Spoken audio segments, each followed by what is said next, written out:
From self-driving cars to predictive algorithms, artificial intelligence is reshaping all industries, and investors are taking notice. But how do you tap into this revolution without picking individual stocks? Well, today's ETF battle is an audience-requested quadruple header between 4 AI-focused ETFs. This is going to be fun. Stick around.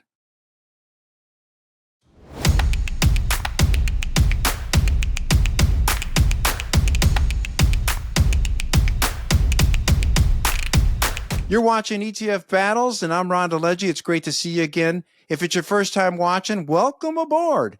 And be sure to hit that subscribe button to join our community. Visit the comment section below if there's an ETF battle that you'd like to see. Just send me your ETF ticker symbols. You can also do so on our X feed at ETF Guide. Be sure to check out our Season 6 playlist for ETF Battles just to make sure that you're not requesting a matchup that we've already done. Also, check out the video description section below for links to our program sponsor direction.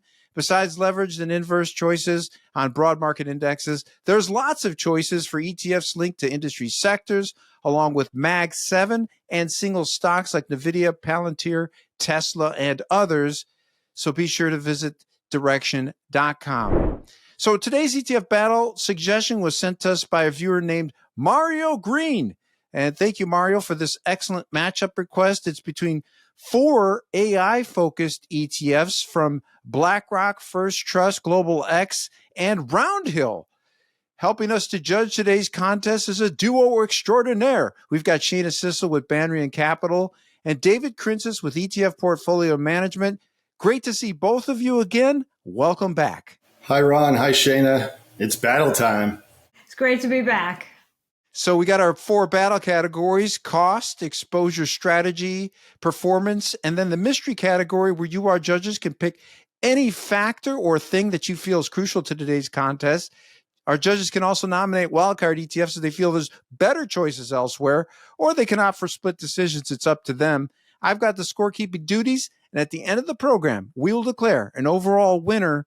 Keep in mind, none of the battle outcomes are ever predetermined or known in advance by myself or our judges. Let's kick things off with the first category, cost.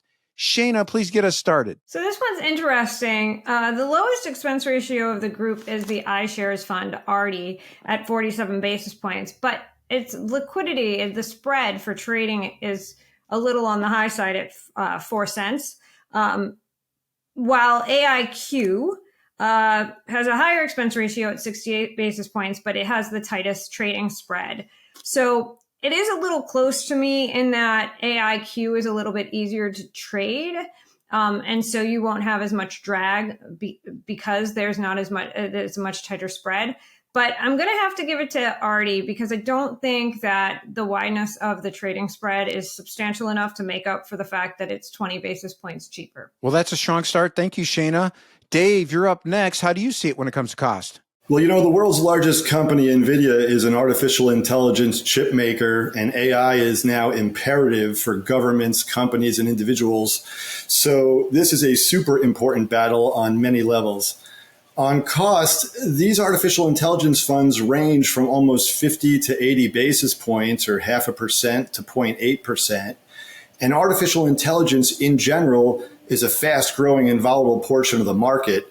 And given the level of return and volatility here, this narrow range in cost is not material. So while ARTY is the lowest on an absolute basis, I call it a split decision because costs should not be a major factor in choosing your exposure to AI.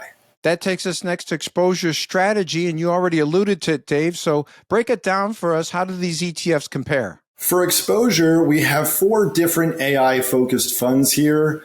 Among them, Chat is the most concentrated and has the highest exposure to NVIDIA and Alphabet, which we do favor.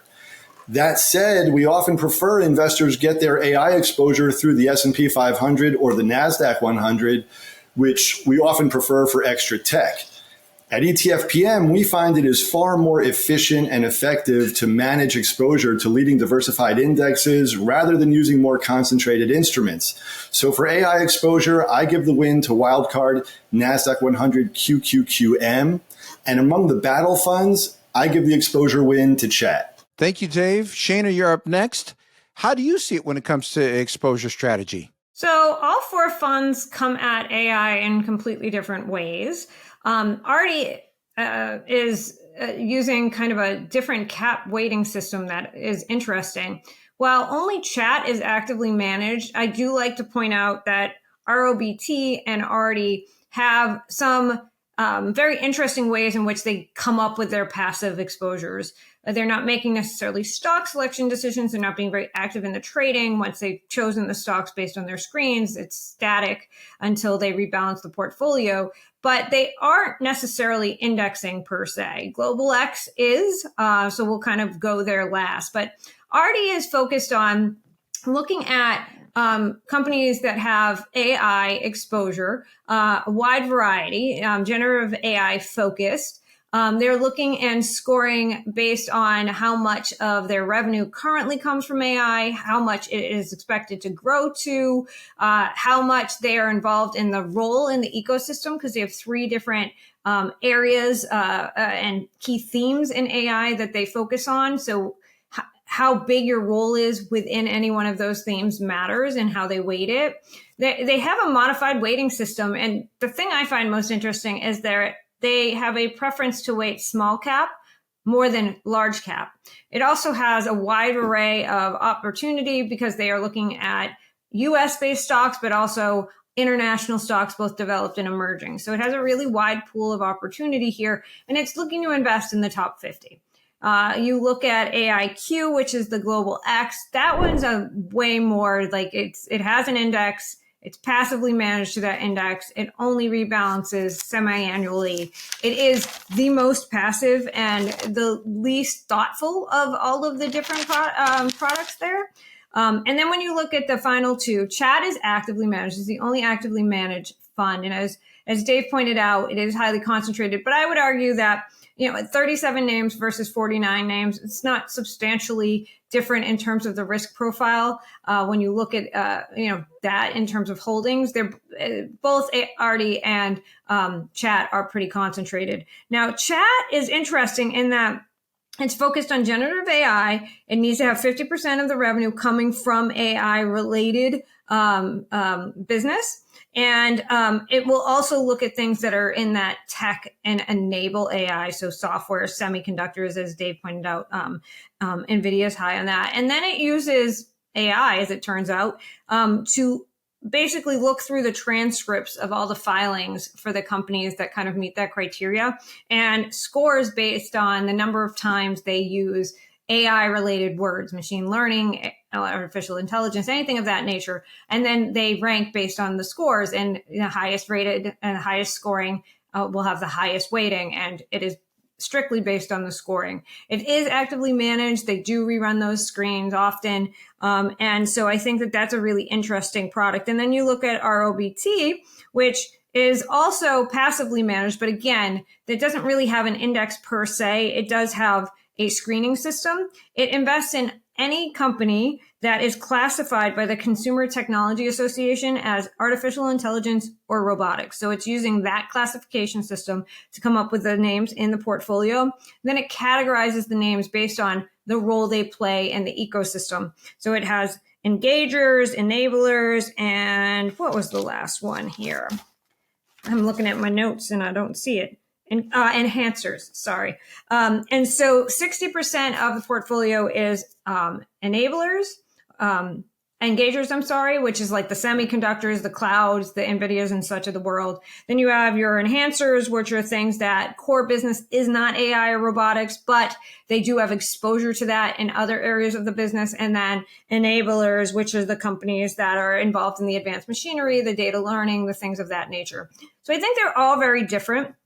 Actually, in what their underlying is. When you look at the holdings of these portfolios, you see overlap, but the weightings in the overlap are substantially different. So a lot of times we do these battles and they're all kind of thematic. And then you look at the top 10 of all the different funds and they're all the same names. You don't actually see that here. So you have a couple of different ways to look at it. Of the funds, I really like ARTY because it's very focused on big data and machine learning and things of that nature. And I really like the screening system with the focus more on the smaller cap names versus larger cap. And I like Chat for its active management, its scoring system, and things of that nature. So for me, it's kind of a tie between ARTY and Chat. All right. Well, I got you down for a split decision on ARTY and Chat for exposure strategy. Thank you, Shana. That takes us next to performance.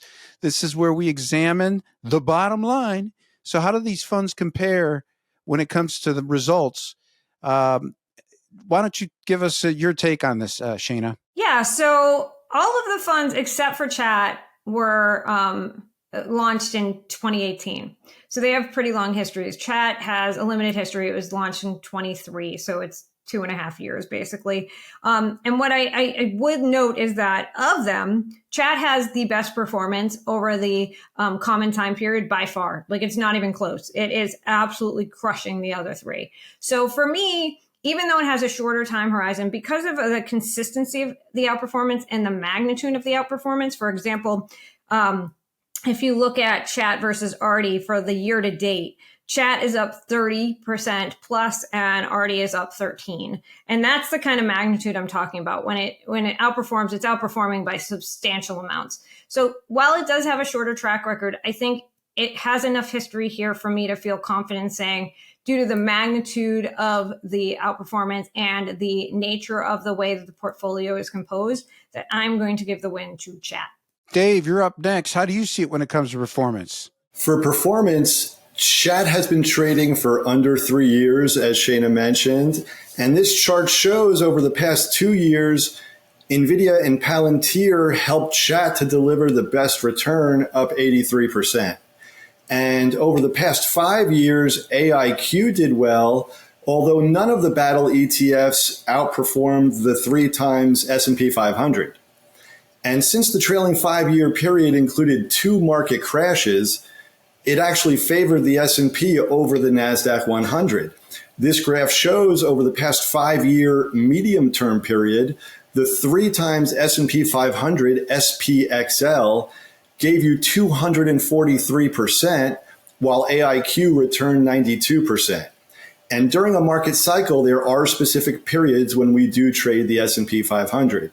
So for medium-term risk-adjusted performance, I give the win to wildcard SPXL. And among these battle funds, I give the performance win to Chat. All right. Well, that takes us next to the mystery battle category. This is where our judges can give us any factor or thing that they think is crucial to today's contest. So, Dave, give it to us. What is your mystery battle category and which of these ETFs wins it? Ron, you know my mystery battle category is always position size because it's so incredibly important, especially with highly volatile instruments like AI.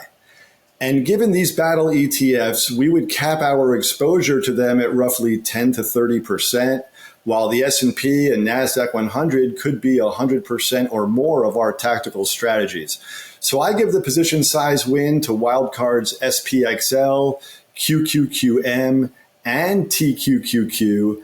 And among these battle ETFs, I give the position size win to Chat. All right. Well, Shana, you're up next. What is your mystery battle category and which of these ETFs wins it for you? So I'm going to talk a little bit about thematic ETFs and how important it is when you're looking at very concentrated areas of the market. Being able to pick winners and losers is important.